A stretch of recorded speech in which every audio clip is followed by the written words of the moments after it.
Hello! Hello, hello, hello! Magandang araw at magandang buhay. At panibagong vlog na naman si Bonsai Stangdong po. So, nandito tayo ngayon sa aking garden. Okay? Magbabawas lang tayo ng mga tumubong sanga dito sa ating isang bonsai. Dahil sobrang dami na. Okay? Sobrang sukal na. So, yung mga hindi na kailangan, para makapag-focus tayo dito sa mga pinapalaki nating sanga. Okay, yung mga hindi ka nais-nais na tumubo, tanggalin natin. Okay, para lumakas yung naka-wire. Okay, so ito yung kinalbo ulit natin noon. At tignan nyo naman hanggang doon sa dulo, hanggang doon nandun na yung kanyang sanga na tumubo. Okay, so ipapakita natin yan. So itong tumubo na ito hanggang dun sa taas na yan, nandun na sa taas. Okay, so mapapansin nyo ang wire na inilagay natin ay bumaon na. So ang nagpalaki dyan, ito yan yung nagpalaki. Okay, so para lumaki dito itong sanga na ito, itong part na ito, tanggalin natin ito, yung sanga na yan. Kailangan natin tanggalin para lumakas ito. Okay, yung sanga na yan na pumunta doon. Okay, so kailangan din nating bantayan yung mga ganon na sitwasyon, hindi lang pa-wild. Okay, kailangan din nating timbangin. Okay, dapat makita natin yung naka-wire kong nanghihina na. Okay, kapag nanghina na ito, kailangan tanggalin yung mga tumubong mga sanga katulad nito. Okay, so start tayo para ito ay malinisan.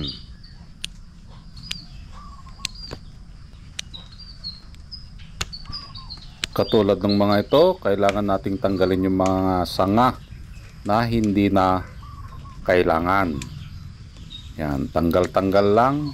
So, ang matitira lang dito ay yung kailangan nating sanga para makapag-focus doon sa primary branch. Katulad tong mga to, nasa dulo na. So, isa pa ito sa umaagaw ng nutrients doon sa naka-wire. So kailangan nating tanggalin at iiwan lang yung primary branch. Yan, lahat ng sanga tanggal. Huwag tayong matakot na magtanggal kung yun ang ikakabuti sa ating halamang bonsai. So after nating matanggal yung mga sanga na hindi na kailangan, ito ay ating kakalbuhin, okay? Para matanggal din yung mga aphids na dumikit dun sa ibang mga dahon. Okay? So maglaglagan lahat yung mga dahon dyan.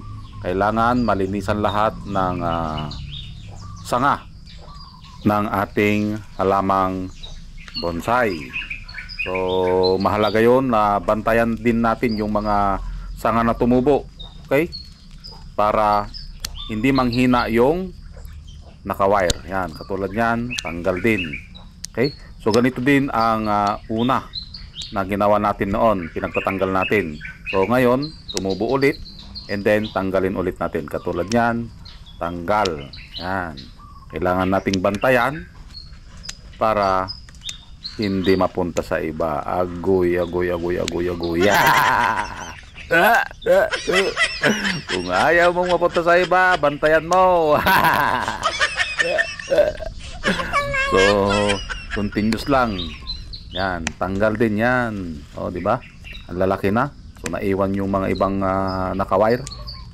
So kapag ito ay hindi naka-wire kasi, hihigupin niya lahat. Okay? Matatalo yung may liko na sanga. Kailangan natin matanggal yon.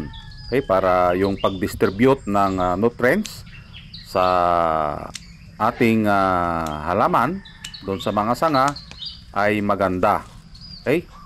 So ganun lang ang ating gagawin dito. Kailangan mo talagang alisin yung mga hindi na kailangan para makapag-focus dun sa mga kailangan nating sanga. Yan, malapit na tayong matapos dito. Kunting tanggal na lang yung mga iba nating sanga na hindi na kailangan. Hindi pala natin naidala ito sa workshop area dahil wala tayong makitang magbubuhat. So dito na natin ginawa na kayang-kaya naman natin. Yan, kalbo pa more. Yan, pinggiran mo na para mabilis. Kasi kung guntingin mo pa yan, magtatagal pa yan. Kailangan ng finger magic touch. Yun, isang kamay na lang, kinamay na. So malapit na tayong matapos. Yan, kunting kalbo na lang para make sure na malinis talaga. Sa susunod na i-workshop natin ito, i-uproot natin at palitan yung medium. Okay? So ayan, natapos na nating kalbuhin ulit ang ating halaman. Nagtira lang tayo ng mga dahon dito sa parting dulo. Okay? Para may magsip-sip ng tubig. So lahat ng iniwan natin na sanga, katulad itong mga to, yan, yung mga naiwan dyan na hindi na-wire, yan lang yung kailangan natin. Okay? At the same time, yung ulo pinutol natin. Yan o.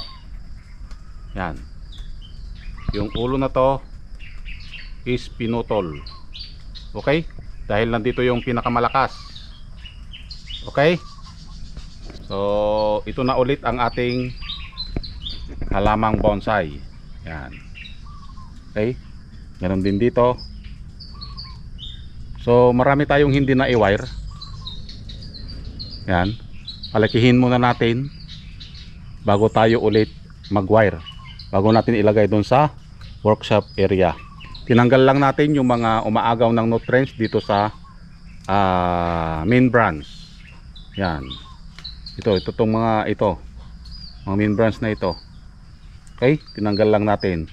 So pagka workshop natin ito, palitan na rin natin ang ating medium kasi sigurado ito root bounded na. Okay? So hindi naman kaya ni Bonsai Stang Lumpo na siya lang mag-isa. So kailangan nating may kasama. Okay? So ito yung update ng ating halamang bonsai. So maganda ito dahil yung kanyang katawan marami ding uka-uka. Ayan o, mga patay, deadwood. Yan, katulad yan. Yan. Okay? Kita nyo? So ang ating puno ay nagmumukhang matanda na talaga. Okay, dahil sa kanyang trunk. Ang mga deadwood, isa yan sa mga nagpapatanda ng trunk. Okay? Or sa isang bonsai.